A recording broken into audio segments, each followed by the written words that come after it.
And we are live. Hello, everybody, and welcome to Forever Rugby on Forever Sports. Rassie Erasmus has officially announced his squad for the box tour of the UK. Scotland, Wales, and England await the world champions. And four Rugby World Cup winners are back in the mix after injury, with a bit of a surprising one as well.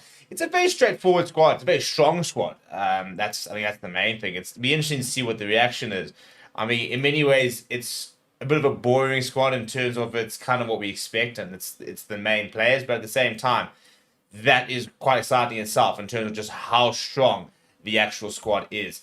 And I don't think it gets a lot stronger. We'll talk about some of the players who are missing out in a second, and some of the players who I think have missed out as well. Before we do that, please do smash a like on the video. Please do subscribe to the channel as well. Right, let's have a look at the squad, shall we? That is the squad that has officially been announced.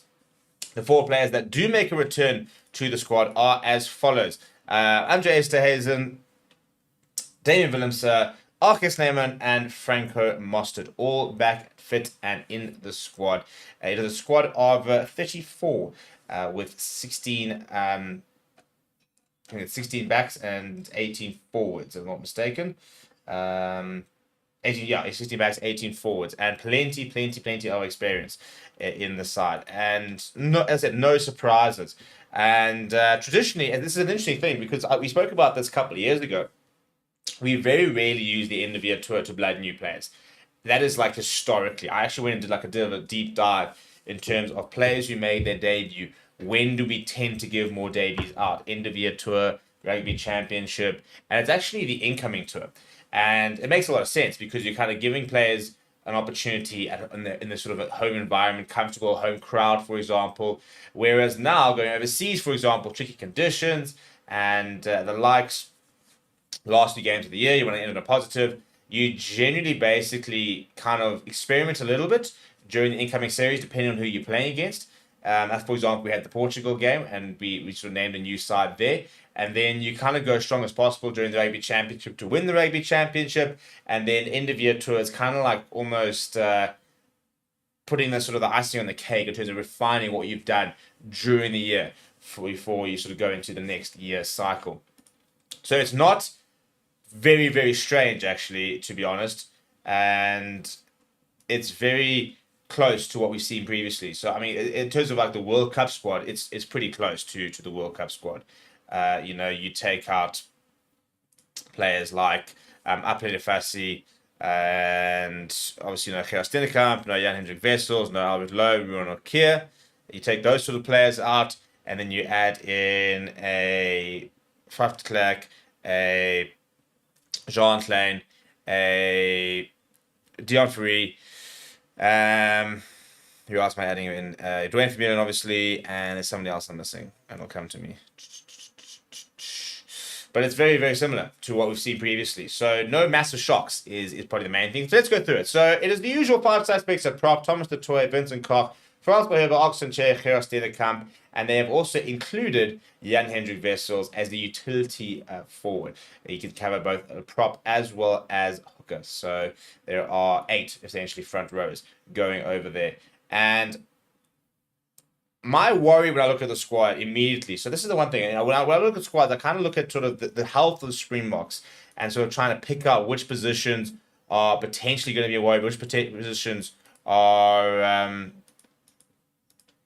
to need attention pretty soon. And I think tight end is one of those positions. You've got Vincent Koch and Frans Beheber not getting any younger. You've got Thomas du Toit, who is the sort of the go-to option there. The question is, is he the option right now, for example? Is he going to be starting very soon? And the question is who then comes in with him. You've got lucid options there. Oxenchair, Gersten and Jan Hendrik Wessels. So 3 lucid options, and Thomas Toy can also play. They'll make the next World Cup. The question is, does Frans Beheber and Vincent Koch make the next World Cup? Probably not, in which case, who are your options at side after Thomas Toy? So that's a position where I think next year we might see some different type of players.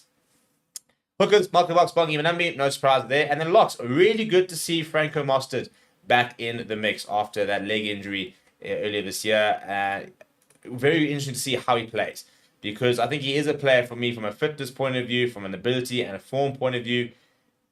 I wouldn't bet against him for the next World Cup, and he's just grown into such a good player. But he's not getting any younger, and when you start getting these sort of injuries at his age, I think he's 33 this year, so he'll be about 36 at the next World Cup. It's about, well, do these injuries, for example, start to mount up? Do they start to slow him down? So now we're going to see. Now, for example, I mean, has this injury set him back, or is he going to be back and be fine, and we don't need to have to worry? What I think is very interesting is that Rion Nokia has been retained ahead of a Jean Klein. Now, there's no Solomon Murat because in terms of injury. So the injury players, by the way, let's go through that. Sashify Ngoma Zulu unavailable, Solomon Murat unavailable, both the injuries. Steven Kitshoff at the moment is having to see a specialist. He's having to look at potentially how serious that could be, and apparently could be quite serious. If we look at Lutiaga, he's got a shoulder injury, should be back next year. So those are 4 players who are part of the mix that have not been considered due to injury.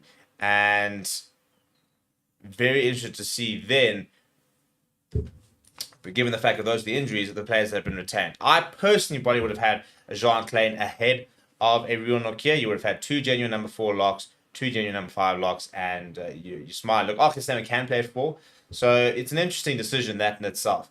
The loose forwards, pretty straightforward. Peter Steph, Toy Seklisi's captain, Albert Lowe, Quagga Smith, Marco van Staden, and Jasper Wiese. It's a big endorsement for Albert Lowe, who was not really part of the mix. Jason Dixon, for example, was ahead of him and stepped up when he was given an opportunity. Now he's managed to work himself into the mix ahead of a Ben Jason Dixon. So that sort of shows you how, when you take your chances, you can really sort of put yourself in the front running. And he's done just that. Do feel we are missing out on a Cameron Hardicle, who, Jasper Wiese, I think, is definitely the incumbent number 8, but I think that he's a player who can play at 8, play at 6, for example, such a good breakdown threat. And for me, looks made to play for the Springboks. We know he's very highly rated by Rassie Erasmus and his coaching staff. And from that sort of perspective, it's then quite strange for me that he hasn't been included. But again, I suppose the question is ahead of who? Probably an Albert Lowe, but again, there is this loyalty that the Bok management have. Players that they've gone to, players that have done well, players that have rewarded them in the past, that they've been backed and they've given them good performances. There's an incredible sense of loyalty with the Springbok management, and that's what I think we're seeing right now. If you look at the backs, the 3 scrum halves, Jaden Henson, Kobus Reinach and Grant Williams, no Faf de Klerk, who is not on the injury list. So I'm a bit confused as to what is going on with that. I mean, be very surprised for him to be dropped. I mean, why would you, for example, I keep maintaining, Kobus Reinach continues to be selected at 34 years old. He's going to be sort of 37 at the next World Cup. He turns 35 in February. And you've got a Faf de Klerk, who is, I think, 2 years younger than him, or at least 1 year younger than him. And he's just turned 33.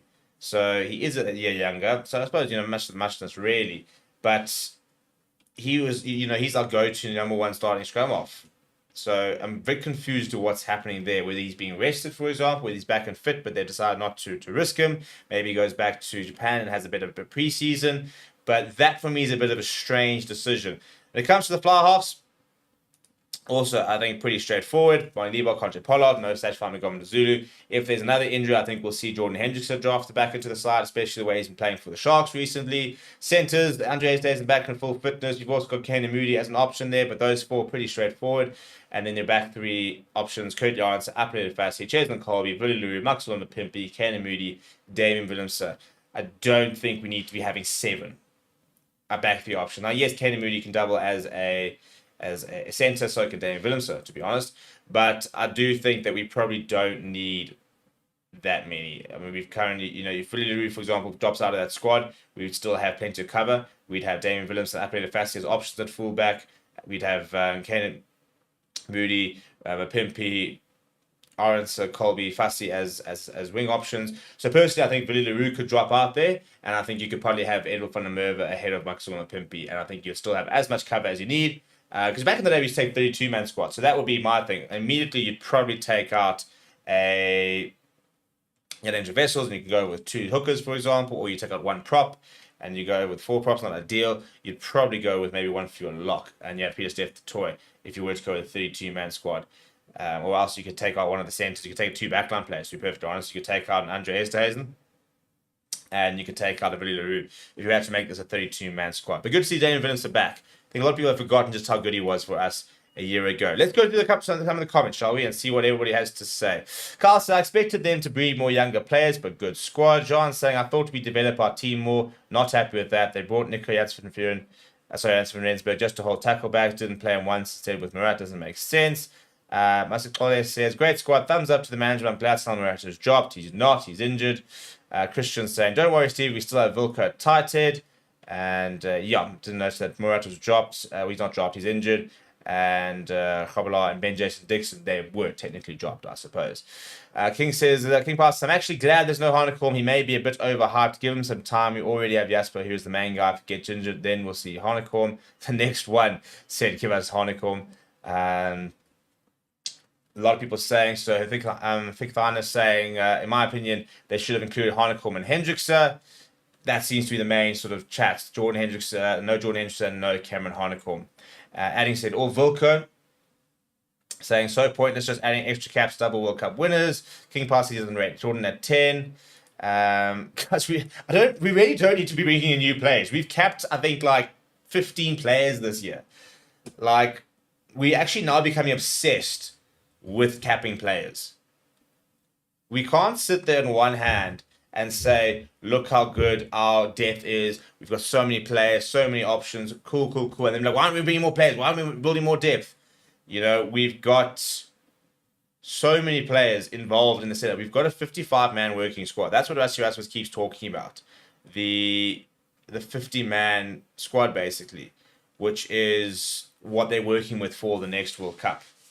So I'm not saying that this is the perfect squad. I mean, I would have made a couple of changes, but to sit there and say too many oldies, we're not building depth. We've got to bring it. We don't really, and we've never have.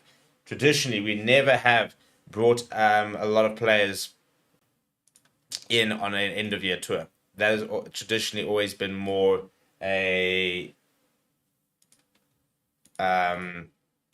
incoming tour sort of series. You know, your mid-year series. That is generally when we have brought in more players for development and new cap stuff like that. End of year tours have traditionally always been for a pretty settled squad. This is where, for example, it'd be really nice to have an SAA game at the end of the year, and it'd be very cool to see what that kind of squad could look like. So let's have a look at what Rassie Erasmus has said about it, shall we? And we'll go and move into a different look. So let's go and have a look over here. Right. So he said that he admitted that it was a tough task selecting the squad. A total of 49 players are taking the field to the box in 2024, and 35 played in the Rugby Championship. This is what I'm saying. Like, I don't think we need to be panicking about, oh, there's too many oldies, we're not building depth. We have 49 players that played for our challenge. I don't think there's any other tier 1 nation, except maybe France, who sent a very experimental side over, that have probably used 49 players this year. So he said as follows. He said, there's no doubt that there are several unlucky players who could easily have made the touring squads, but unfortunately we could only select 34 players. That said, this squad includes a healthy mix of youth and experience, with most of these players having made a strong statement in the Springboks jersey this year. It's also great to have Archer, Franco, Andre and Damien back in the mix after recovering from their injuries, and we are excited to see what impact they have on the field, especially after their disappointment of missing out on the Rugby Championship. Damien, Andre and Archer all returned to action in the Vodacom United Rugby Championship and have made strong statement with their performance, and we all know what a workhorse Franco is and the quality that he adds to the squad, so there's no doubt that they'll want to make their presence felt against quality opposition in Scotland, England and Wales, who are already within the top 11 sides in the world. We have to go down to 11 because Wales is currently 11. Usually we'd probably be looking at the top 8 teams in the world if you talk about those 3. But that is the problem with where Wales are at the moment. He then spoke about the different challenges, for example, and he said the Cost Lager outgoing tour is always a tough test because it marks the end of our international season and the beginning of their season. He said, that said, November internationals always present a good challenge for us because teams we will line up against are among the top sides in the world, and they play a different brand of rugby to that which we faced in the Rugby Championship, which we enjoy because it tests us in a different way and allows us to grow as a team. And further on, he spoke about the fact he says, fortunately, we have the squads that believes in themselves and their abilities, and it will be vital as we enter these matches in terms of how difficult they might be. And then finally said, our Vodacom URC teams have all travelled to the Northern Hemisphere already, so many of these players have been exposed to the conditions, and as well as some of the players they will face in November, which is certainly beneficial to us. He said, but that said, international rugby is a completely different kettle of fish, and that always brings the best out of the teams, so we know it'll take a massive effort to win over there. And once again, the plan is to win all 3 games. All 3 games with the squad, because that squad is good enough to win all 3 games. There's no reason why we shouldn't be winning all 3 games with the squad. We won the Rugby Championship, which was the main goal for the year, for me at least. We kind of drew that championship with Ireland. It would have been great to have played against like an Ireland this December, or November rather. Personally, I think I would have loved us to play against France after that sort of grudge match from last year. That, I think, is something we're really missing out on. But it's still decent. It's still decent. Well, it is a great squad. And in the opposition, Scotland's good, England are good.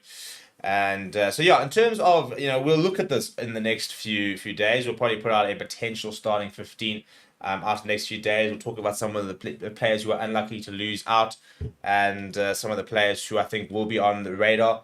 But let's go talk about some of the comments, shall we? Evan says, Jordan is flourishing where he is. He'll be more ready next year.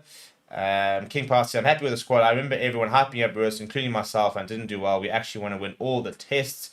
Carl says, thoughts on how Polly has been playing for Leicester? Thought he's been playing really well again on attack. Yeah, it has been looking really good. It had a very nice sort of try. It wasn't quite a try assist, but created a very nice opportunity, which turned into a try this past weekend. Evan says, in my opinion, Rassie is leaving certain players at home to ensure they get game time with their clubs. Sad not to see Hanekom, Ruan Venter and Hendricks here, but they are growing where they are. Well, look, Ruan Venter is injured. Look, I mean, I don't think it's really... It doesn't really make sense from a logistical point of view because there are no URC games during this time. So these players will all be back with their clubs by the time the URC does return. I think we finished our last game on the 22nd or something like that. In terms of the dates for the games, by the way, if you want to write them down, we play Scotland on the 10th of November. Then we play Wales on the 23rd and England on the 29th, and then the URC. In fact, I think the URC might be back that last weekend. And then it's back to full force. And then we actually got EPCR on that first weekend. So Champions Cup and Challenge Cup. And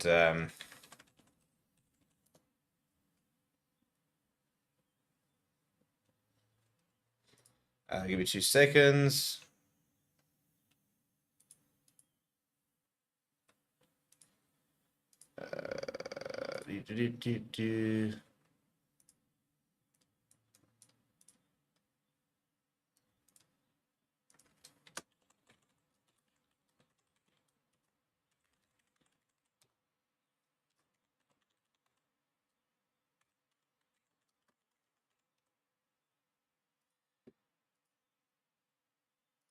Right, so the other comments, and John says, Stevie, if it continues this way by the next World Cup, the younger players will have played a handful of games, the older players are chewing up too much time. I will vehemently disagree with that, to be perfectly honest. I mean, if we're talking about the younger players, such as Gerard Stellenkamp is a younger player. He's played 4 or 5 tests this year, I think. Jan-Hendrik Wessels is, 21, and he's played, I think, 4 or 5 tests this year already. You've got a Caden Moody, who's going to be like, 22, 24. He's back in the mix. You've got, I mean, the problem is you've got to look at which of these players are not going to make the next World Cup. And that's then what you need when you need to be concerned. Now, Frans Herber and Vincent Koch potentially don't make the next World Cup. Thomas Tatoya, and I think, as somebody mentioned earlier, Wilco Low will probably be in around that mix. All 4 of those locks can make the next World Cup. Ruan Nokia being a young player and getting a lot of game time.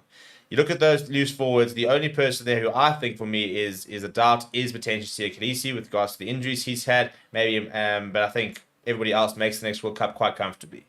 So we don't need to worry about blooding anybody else from a loose forward point of view, because that doesn't even include a Ben Jason Dixon who's played and been around the mix. That doesn't include an Evan Ruiz who's been around the mix and is capped. Ruan Venter, who is capped and will be around the mix. You look at the scrum halves, for example, Jaden Henson, Grant Williams, top two. Kubus Reinach, probably the one who might not make it. So the only other person you potentially look at adding there is probably Morne van den Berg at the rate we've been going. Both those, the fly halves make it. Lekanya, I think Damien Delende, Andre Estes, and Jesse Creel. Damien Delende, the only one who's at risk of not necessarily making it. You've got Kane Moody and Damien Willemse as centre options within the squad. So, those are the options there. You look at the back three. Billy LaRue doesn't make it. Maxima Pimpy probably doesn't make it. Maybe Cheswick Colby doesn't make it, but that's it. Kurt Lawrence makes it. Fussy definitely makes it. Katie Moody obviously makes it. Damien Willemse makes it. So you're looking at maybe 3 to 4, at a push, 5 players who, we looking at the squad, potentially don't make the next World Cup. So I don't see that as chewing up games. You can't just, we don't just bin players. And again, we as mentioned, we've used 49 players this year. 49 players. 35 in the Rugby Championship. So players have been getting game time. We are building depth. It's just so. One week we talk about the fact we're building so much depth. The next week there's too many older players who are. Chewing up game. Remember that we won the World Cup last year despite not having what is basically this year in that World Cup cycle. We've got a whole extra year which we didn't have to worry about, as well as the British and Irish Lions series we had last time, which we don't have now. So next year, for example, at this stage, you apparently got Italy coming for potentially a 2-match tour, and then potentially probably a game against maybe like a Fiji or the likes. And so that will be a perfect opportunity to once again give more players opportunities. But at the end of the day, playing for the Springboks. There's 12 games a year. So there's not that many games. And you can't just move all players who are above 32 out and say, right, well, you guys just expend it, off you go. They are still part of the squad. If they're good enough and if they are still playing the best rugby, then they must play. Shiraz says maybe more scope for vetting another young 10. Well, we've got Marty Leibach and Andre Pollard, who both make the next World Cup. Sashvai Zulu, who is obviously making the next World Cup. We've already capped Jordan Hendrickson this year. So that's 4 options at 10 that have all played this year. And that's before you then look at a Sia Masuku, who's been involved in the squad this year as well. So, again, I think a 10 we're fine. I don't think there's any. I said the only sort of position where I think we probably need to start building depth sooner rather than later is tight end. It's the only position I'm slightly concerned about. And not so much from a talent point of view, but just from when they're going to start playing. Because you've got Wilco Lowe, who was on standby, so he will be an option. That is pretty standard. And then Asnatin Tlabakanya, I think, is going to be an option. Netli Bashir, they rate very highly. So there are tight head options. We just haven't seen them play as much. But I think we will see at least one more tight head probably get capped next year or within the next year. So I think we will start to build that depth. That part I have very little doubt about. The one thing, we know that they're planning this. We know they're going to have roadmaps. They're going to have decisions. They're going to have lists, for example, they're going to go with.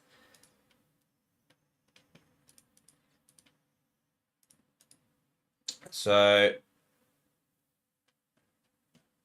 that is the main thing, is there's the planning. So like Cameron's saying, very surprised not to see Cameron included in the squad. He has been phenomenal for the Bulls. Leandro Bay is saying, I feel like I have PTSD from the Heineken May era, sticking with older guys with few exceptions where there was no other choice. What have I been saying, people? What have I been saying? Like, you've just had an entire explanation about that. We really need to get away from what we call old players. When the World Cup final, who was one of the best players in the field? Dwayne Vermeulen. How old was he? Look, Dion Fourie, 39 years old. And put in the performance of his lifetime. So, I think it's yawn. We've got this obsession. As soon as people get to 30, then that's it. And then they just mustn't play. And then they must just, be discarded and never play again. And this whole, we know what they can do. Okay, they still have to play. They still have to play international rugby. Also, it's the Springbok jersey.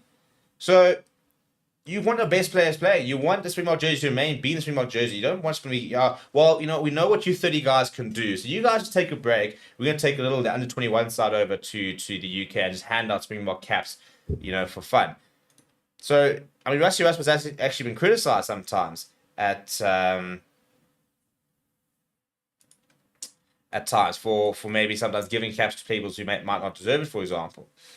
So it's such a no-win situation where we want to see more players, but we want to see us be competitive. We want to see us win. We want to see players we want to see build depth. We want to see people being build depth alongside in a good formation. We get annoyed if players get given an opportunity and then don't play well, but they get given an opportunity in experimental sides which aren't settled. They're not in an environment where they can thrive. So it's a continuous balancing act, and unfortunately, I say it's a pretty thankless job because you can never please everybody. But we'll have more time to sort of really sort of nail this down. We've obviously got quite a lot of time until the first game. In fact, I think the first game I want to say is actually on the 9th. I think I'm actually a week early. So the first game's on the 10th. I'm pretty sure we play against Scotland on the 10th. And then it's the 10th, 16th. Let me actually look at the fixtures, yeah. Sunday the 10th is the Scotland game. Then the 16th is the England game. And then we end up with Wales on the 23rd. And then URC's back on that last weekend, which has Ireland versus Australia. So you want to be playing against